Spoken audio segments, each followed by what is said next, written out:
ఈ రకంగా కథను చెబుతూ ఉంటే, అయ్యా ఏమినా నాయనా, గణపతి యొక్క జన్మ వృత్తాంతం చక్కగా విన్నారా? ఇంకా ఏం సందేహాలు లేవు కదా? అయ్యా గణపతి యొక్క జన్మ వృత్తాంతం చాలా చక్కగా మీరు వివరించి ఉన్నారు, అయిపోయిందా? కానీ ఇంకా ఏమున్నాయ్యా? ఈ శ్రీ మహావిష్ణువు పోయి హడావుడిలో, మరి హడావుడిగా పోయినాడా? మొత్తానికి పార్వతీదేవి యొక్క కోపం తగ్గించాలి, ఏదో ఒకటి చేయాలా అనే ఉద్దేశంగా పోయి ఏనుగు ముఖం తీసుకొచ్చి పెట్టినాడా?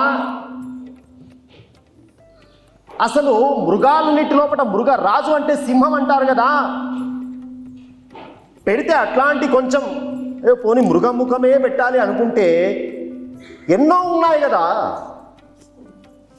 ఈ గజముఖమే ఎందుకు పెట్టినాడు? ఇది ఒక చిన్న సందేహం. ఇంకా మీకు గణపతి యొక్క జన్మ వృత్తాంతంలో ఇంకా సందేహాలు ఉన్నాయా? గజముఖమే ఎందుకు పెట్టినాడు? ఈ సందేహాన్ని కాస్త వివరించండి స్వామి, దీనికి ఏమైనా కారణం ఉన్నదా? బేష్ నాయనా, చక్కని సందేహం అడిగినారు. దీనివల్ల తెలుసుకోవలసినటువంటి అంశాలు కూడా కొన్ని ఉన్నాయి. గజముఖుడిగా ఎందుకు అంటే దానికి ఒక కారణం ఉన్నది. పూర్వము పగచ్చసి వరారోహే పగతాసి మనోహరే, పూర్వం ఇంద్రుడు చక్కగా రంభతో విహరిస్తూ ఉన్నాడు. అప్సరసా స్త్రీ చక్కగా ఆనందంగా హాయిగా విహరిస్తున్నటువంటి సమయంలో దూర్వాస మహర్షి అక్కడికి వచ్చారు. దూర్వాసుడు అంటే మనందరికీ తెలుసు. ఎవరాయన? శివుడి యొక్క తేజస్సుతో పుట్టినటువంటి వాడు. కొంచెం కోపం ఎక్కువ మహానుభావుడికి. ఎవరా మీ తాత దూర్వాసుని ముక్కు మీద కోపం రానిది? కొన్ని సామెతలు కూడా తయారైనాయి. ఎక్కువ నిష్ట ఉన్న వాళ్ళకి కొంచెం కోపం ఎక్కువ ఉంటుంది, ఎందుకంటే చిన్నది కూడా వాళ్ళు తట్టుకోలేరు. ఎంత కోపం ఉంటుందో అంత దయ కూడా వెనుకనే ఉంటుంది, అది గుర్తించదు సమాజం. అక్కడే ఉంది పొరపాటు. ప్రొజెక్ట్ అయ్యేది బయటికి కోపం కాబట్టి దూర్వాసుడు గొప్పనైనటువంటి ఉపాసకుడు, గొప్ప సన్యాసి. ఆయన శ్రీ మహావిష్ణువు దగ్గరికి వైకుంఠానికి వెళ్ళి శ్రీ మహావిష్ణువు యొక్క అర్చన చేసి, స్వామి ఆశీర్వదించండి అని ప్రార్థన చేస్తే, తన వక్షస్థలంలో ఉన్నటువంటి పారిజాత పుష్పమాలను ఇదిగో ప్రసాదంగా ఇస్తున్నాను అని చెప్పి ప్రసాదంగా ఇచ్చాడు. ఆ పారిజాత పుష్పమాల పట్టుకొని వస్తూ ఉన్నాడు ఎవరు? దూర్వాస మహర్షి. జ్ఞానేన తేజసా బుద్ధ్యా విక్రమేణ బలేన చ సర్వదేవాధిక శ్రీమాన్ హరితుల్య పరాక్రమః. తోవలో చక్కగా ఏనుగు పైన కూర్చొని రంభతో విహరిస్తూ ఉన్నటువంటి, సంచారం చేస్తున్నటువంటి, సరస సల్లాపాలాడుతూ ఉన్నటువంటి దేవతలకి ప్రభువైనటువంటి ఇంద్రుడు కనబడ్డాడు. దేవేంద్రుడు కనబడ్డాడు, రంభతో కూడిన దేవేంద్రుడు. దూర్వాస మహర్షి కనబడగానే నమస్కారం చేసినాడు. అబ్బాయి చాలా అదృష్టం రానిది అన్నాడు. చెప్పండి స్వామి అన్నాడు. ఏమి లేదు, ఇప్పుడే వైకుంఠం నుంచి వస్తూ ఉన్నాను. సాక్షాత్తు శ్రీమన్నారాయణమూర్తి తన వక్షస్థలంలో ఉన్నటువంటి పుష్పమాలను నాకు ఆశీర్వచనంగా ఇచ్చాడు. ఈ పుష్పమాల సామాన్యమైనది కాదురా నాయన. జ్ఞానేన తేజసా బుద్ధ్యా విక్రమేణ బలేన చ సర్వదేవాధిక శ్రీమాన్ హరితుల్య పరాక్రమః.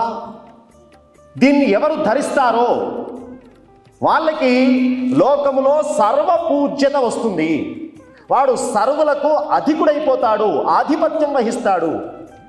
నువ్వు దేవతలకే కాదు, ఈ పారిజాత పుష్పమాలను కనుక ధరించినట్టయితే ఇంకా నీకు ఉన్నతి కలుగుతుంది. అంత గొప్ప పుష్పమాలరా ఇది.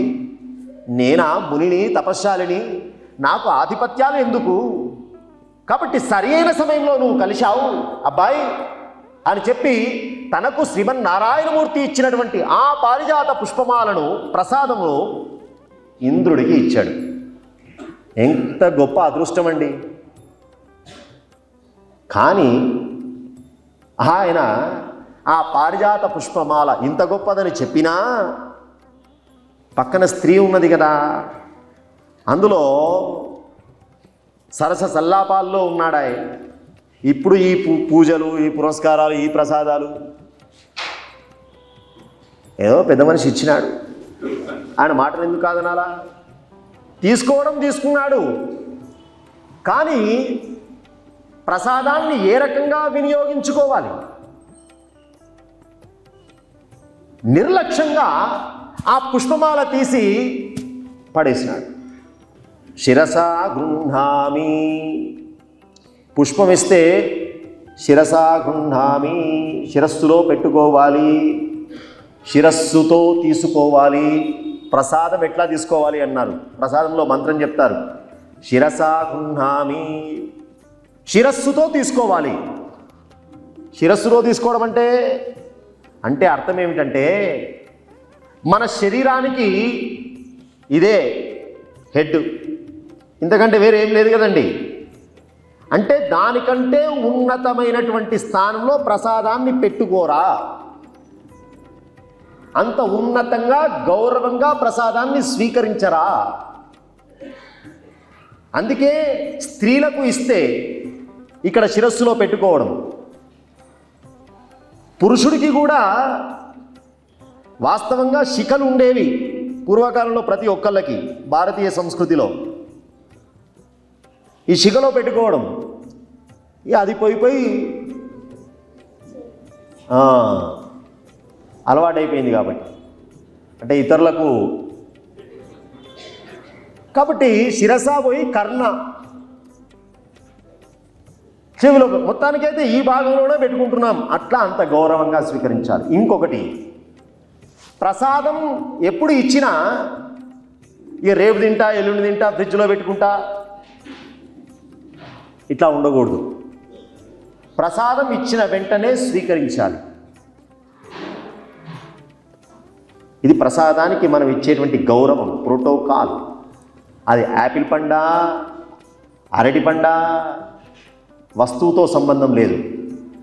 భగవంతుని దాకా పోయేటప్పుడు పదార్థం, భగవంతుని నుంచి వచ్చినప్పుడు ప్రసాదం. ఆ ఆధ్యాత్మిక శక్తి క్షేత్రం నుంచి ఆ వస్తువు ఏది వచ్చినా అది భగవత్ సంబంధంగా వస్తున్నది, భగవత్ పాదాలను తాకి వస్తున్నది, భగవత్ శరీరంతో స్పర్శ కలిగి వస్తున్నది, భగవంతుని దృష్టితో వస్తూ ఉన్నది.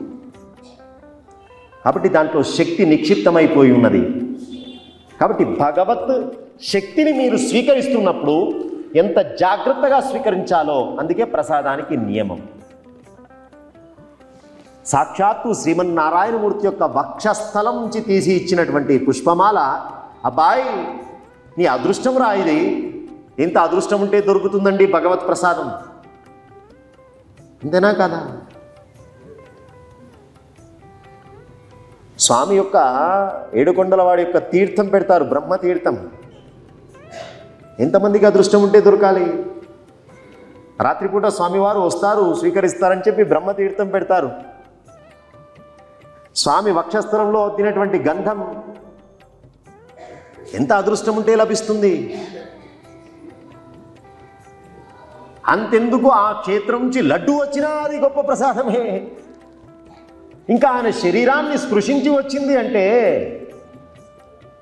ఎంత గొప్ప అనుభూతి ఉండాలి, ఎంత గొప్ప వినయం ఉండాలి. కానీ మత్తు ఉన్నది కదా కొంతమందికి. నేను అనేటువంటి మత్తు, నేను అనేటువంటి అహంకారము భగవంతుణ్ణి దూరం చేస్తుంది. తీసి పడేసినారండి పుష్పమాలను. దూర్వాస మహర్షి చూస్తూ ఉన్నాడు. ఏమిరా, నేను ఇచ్చినటువంటి పుష్పమాలను నా కళ్ళ ముందే పడేస్తూ ఉన్నావా? అంటే నీకు ఉన్నతి కలగాలని లేదు.